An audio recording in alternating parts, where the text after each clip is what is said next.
todos. Eu agradeço o convite que me foi formulado, a oportunidade de estar aqui com os senhores, com as senhoras, para que nós possamos conversar, trocar ideias, debater sobre esse tema que sempre é um tema atual, né? A questão da judicialização da saúde não é um tema novo, mas é um tema permanente. É um tema que talvez, infelizmente, nós ainda não logramos eliminar, né, a judicialização da saúde. Estamos aqui com o Dr. Paulo, a doutora Isabel, e nós combinamos assim de apresentar algumas informações para iniciar os trabalhos, né? Não é uma palestra, mas é um relatório de informações, né, que eu falarei primeiro, depois a doutora Isabel, o doutor Paulo, para que nós, então, apresentando esses dados, essas informações, nós possamos, então, debater, fazer perguntas e interagir. Eu queria comentar inicialmente que eu sou desembargador na Justiça Estadual, né? Integro o Tribunal de Justiça do Rio Grande do Sul, que é um dos locais onde se trabalha com julgamentos relacionados à questão da judicialização da saúde, né? Nós julgamos processos que envolvem o sistema de saúde do SUS, no âmbito do Estado do Rio Grande do Sul e dos municípios, e também a saúde suplementar, que envolve seguradoras, né, que oferecem o seguro-saúde, e também os planos de saúde. No âmbito da saúde privada, né, da saúde suplementar, os processos eles são julgados pela 5ª e pela 6ª Câmara Cíveis. Eu, particularmente, sou membro, eu integro a 6ª Câmara Cível. Então, na prática, a minha experiência, a minha especialização como julgador de processos é no âmbito da saúde suplementar. O tribunal também tem algumas câmaras de direito público, né, como a 1ª, 2ª, 3ª, 4ª, 21ª, 22ª Câmara Cíveis, que os desembargadores que lá trabalham são da área do direito público e julgam a saúde pública, a saúde do SUS, as ações que envolvem o Estado e os municípios. No âmbito da Justiça Federal, aí nós temos os desembargadores federais e os juízes federais que julgam os processos que envolvem a União, né? Quando a União também está como réu nos processos, então aí vai para a Justiça Federal. Isso vai depender de algumas moduladoras, né, do valor, qual é o medicamento, se o medicamento está na lista, se ele não está na lista, se o custo anual for maior do que 210 salários mínimos, aí deslocaria então a competência para a Justiça Federal e haveria necessidade, né, da União fazer parte do processo. Uma outra informação que eu gostaria de compartilhar com vocês é que o Conselho Nacional de Justiça, o CNJ, ele procura, no âmbito nacional do Poder Judiciário, organizar e propor regras de funcionamento dos tribunais, né, do Poder Judiciário, e propor alguma racionalidade, alguma sistematização do sistema em vários temas, em vários assuntos, né, que são aqueles mais importantes para a sociedade. E a questão da saúde é um desses temas. No CNJ há uma conselheira, que é um membro titular, né, do Conselho, que se ocupa com a liderança de coordenar esse sistema nacional, que é o Comitê Nacional da Saúde e o Fórum Nacional da Judicialização da Saúde. Então temos esse órgão central em Brasília, né, o Comitê Nacional da Saúde, com uma conselheira, e cada estado da federação tem que organizar, tem que fazer funcionar um Comitê Estadual da Saúde, que ele reúne desembargadores e juízes da Justiça Estadual e da Justiça Federal e também os membros do Ministério Público, estadual e federal, da Defensoria Pública, da Advocacia e da Secretaria de Saúde, e representantes dos hospitais, dos planos de saúde. Até o Dr. Paulo tem assento e representa lá o interesse dos municípios, né, da FAMURS, no âmbito do Comitê Estadual da Saúde do CNJ. Eu tive a honra de presidir, de coordenar esse comitê durante alguns anos. Agora já houve uma renovação, uma troca. Agora a coordenadora atual é uma colega minha que está numa Câmara de Direito Público, a desembargadora Liz Helena Esquifino Robles Ribeiro. Então hoje o comitê é coordenado pela colega Liz Helena e eu continuo participando, né, do comitê, que tem reuniões de trabalho mensais. Ontem houve mais uma reunião do comitê e o tema de ontem era o tema 1234, né, com um juiz de direito, o Dr. Daniel Engler de Barbosa, que apresentou o trabalho, né, que os juízes de direito estão realizando para aplicar o tema 1234 no Rio Grande do Sul, no âmbito da nossa justiça estadual. Então é um comitê muito atuante e ele é capilarizado, é um comitê que também, por normas do CNJ, ele precisa se espraiar para o interior, na forma de comitês regionais e comitês locais, comitês municipais. Então nós temos algumas comarcas polo, que são sede desses comitês regionais da saúde, que ali congregam vários promotores de justiça, juízes, defensores públicos, procuradores do Estado e os secretários municipais de saúde daquelas comarcas e assim por diante. E por fim, nas próprias comarcas, algumas comarcas mais importantes, que têm um número de processos mais relevante nessa área da saúde, essas comarcas também podem instalar o seu comitê local, o comitê da comarca, e ali fazer reuniões de trabalho mensais com o secretário da saúde daqueles municípios que integram aquela comarca, o promotor da comarca, o procurador do Estado, o defensor público, procurando desenvolver ações e projetos de acordo com as características daquela região, daquela comarca. Qual é a situação que mais apresenta judicialização e o que pode ser feito para que a saúde, né, os serviços de saúde sejam disponibilizados à população, como o fornecimento de consultas, de tratamentos, cirurgias, procedimentos, medicamentos, sem que haja a necessidade de que seja ajuizada uma ação através de advogados, através da Defensoria Pública, para reclamar, para exigir esse atendimento, né? Eu não vou aqui dar spoiler, doutor Paulo, não vou antecipar a sua fala, mas apenas comentar que o fornecimento pelas farmácias públicas, a farmácia do Estado e as farmácias dos municípios de medicamentos, que esses municípios, através do seu secretário municipal de saúde, procurem promover a atualização das listas dos medicamentos de fornecimento obrigatórios e que esses medicamentos estejam de acordo com a geografia, com o clima, com as características daquela região, né?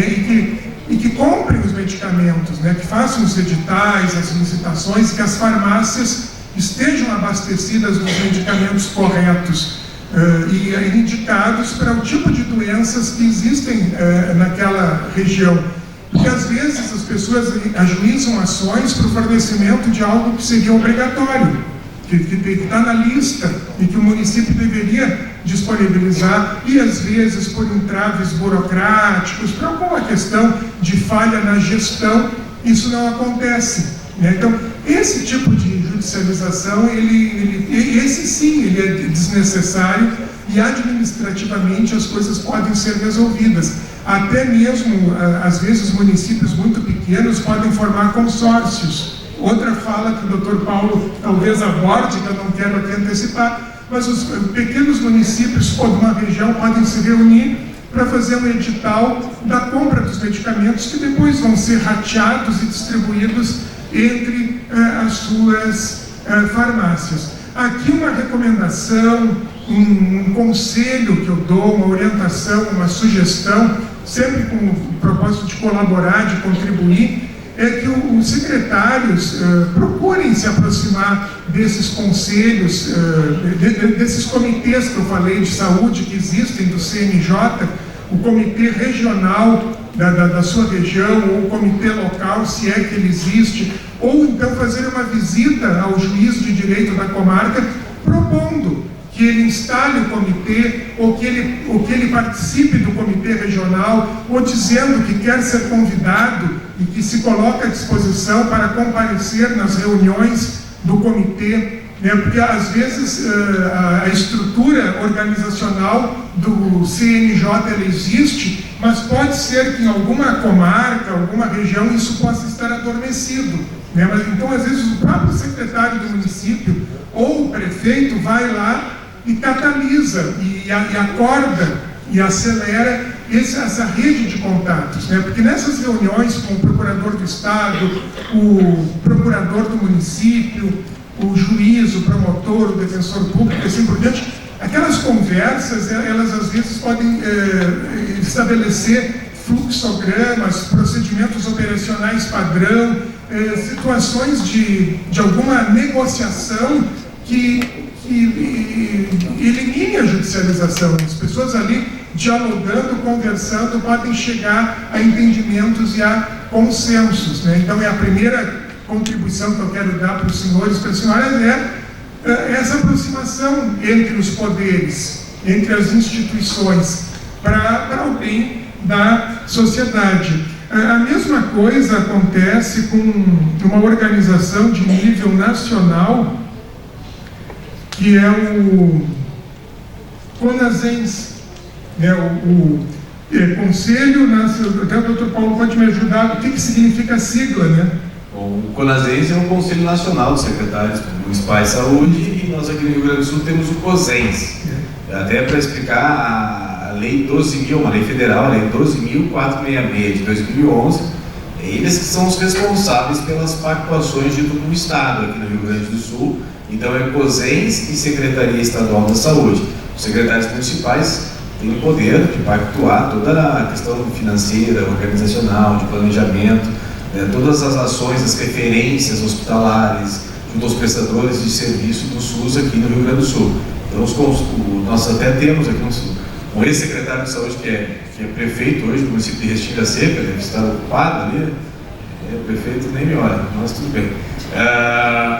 Então é muito que faz parte também, fazia parte do COSENS, e que é a voz dos secretários na questão da pactuação dos serviços. Demandaria que nós criássemos alguma promotoria ou alguma procuradoria. E nós temos a mesma limitação de contratação de pessoal que os demais serviços públicos e órgãos possuem. Então, nós também nos vemos nessa situação. Não demora o gestor municipal sentar com o promotor de justiça ou sentar com a administração por intermédio do mediário e mostrar, olha aqui, olha a minha situação. Como é que eu vou vamos construir ao redor disso, que eu tenho condição. Porque não adianta entrar com uma ação, não demora, o magistrado também vai cumprir a lei e vai dizer o que tem que ser feito, e o gestor fica lá só com uma sentença, da onde ele não sabe como é que vai tirar o resultado prático, né? Bem, mas não, eu vou deixar porque, enfim, já estou lá na frente dos meus slides. Eu disse que ele era mais um guia para mim do que eu precisasse mostrar alguma coisa. Mas diante dessa situação toda que nós nos vemos, eu me recordei assim de algo que me veio quando eu estudava para o concurso do Ministério Público, né? Nós tínhamos lá todos os artigos de lei, os tipos penais, e nós sabíamos lá que cada examinador, o doutor Ney foi examinador do nosso último concurso agora, de forma brilhante, cada examinador ia lá em direito penal, por exemplo, perguntar das características do crime de homicídio, eu ia ter que dizer tudo lá que o crime de homicídio se enquadra nos institutos penais.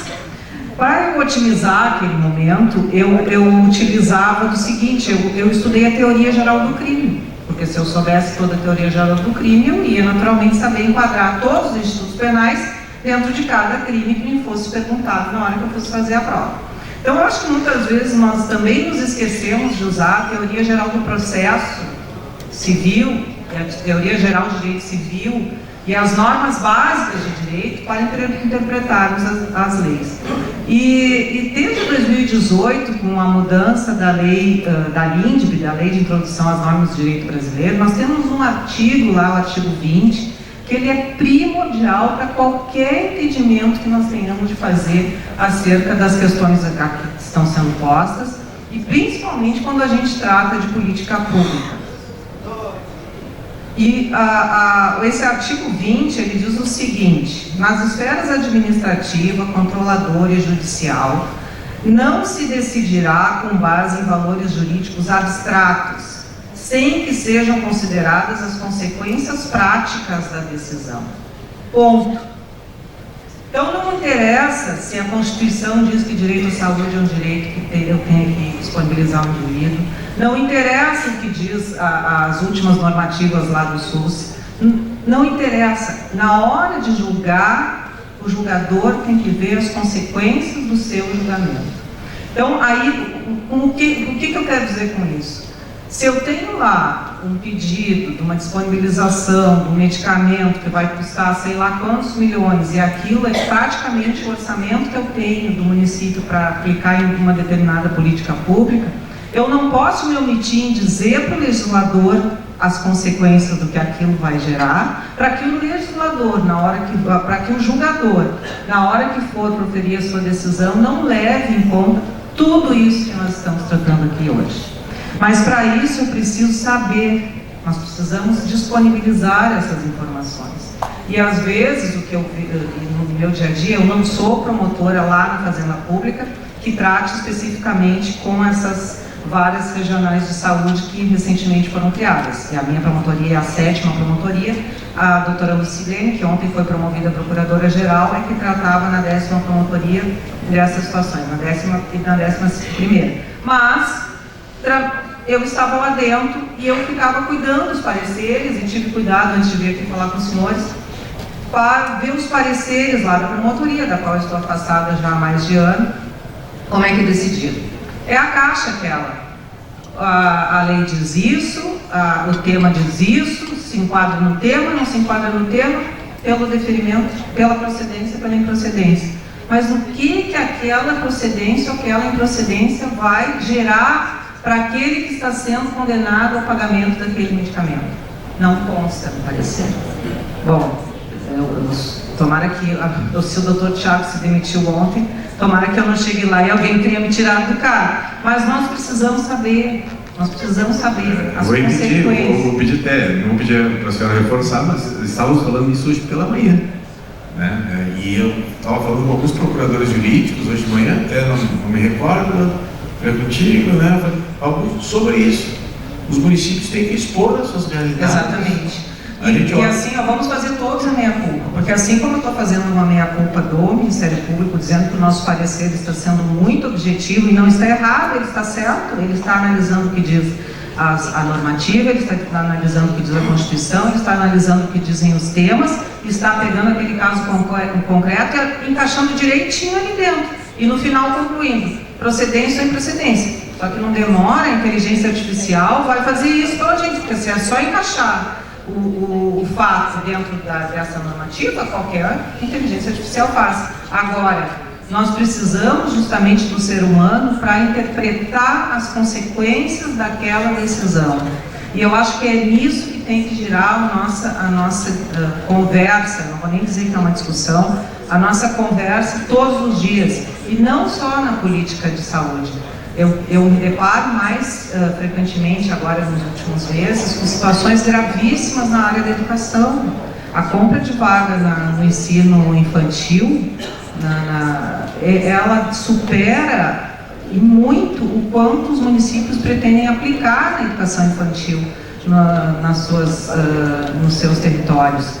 E o pior, o quanto de honorário se paga deferindo individualmente vaga em educação infantil ou comprando vaga em educação infantil, quando o município deveria sentar e conversar acerca daquilo, claramente, né? Então, vamos conversar sobre esse assunto, sobre a educação infantil no município. Eu disponho de tanto para aplicar e eu estou comprando o mesmo que eu disponho para aplicar em vagas individuais e pagando honorários. Essas situações é que têm que ser expostas no processo. É isso que nós temos que levar os juízes para eles julgarem. Mas nós estamos nos limitando a encaixar o fato dentro da lei e o juiz não pode julgar além do que consta ali. Ele tem que julgar aquilo que está sendo posto a ele. Então, depende que nós faremos e conversemos todos os atores desse processo para que aí então nós possamos evoluir, para que essas políticas públicas, para que nós possamos atender esses direitos de segunda geração, que de fato a Constituição diz que eles devem ser atendidos, mas nós estamos ainda deixando muito a dever. Se não assim não fosse, nós não teríamos tantas ações judiciais.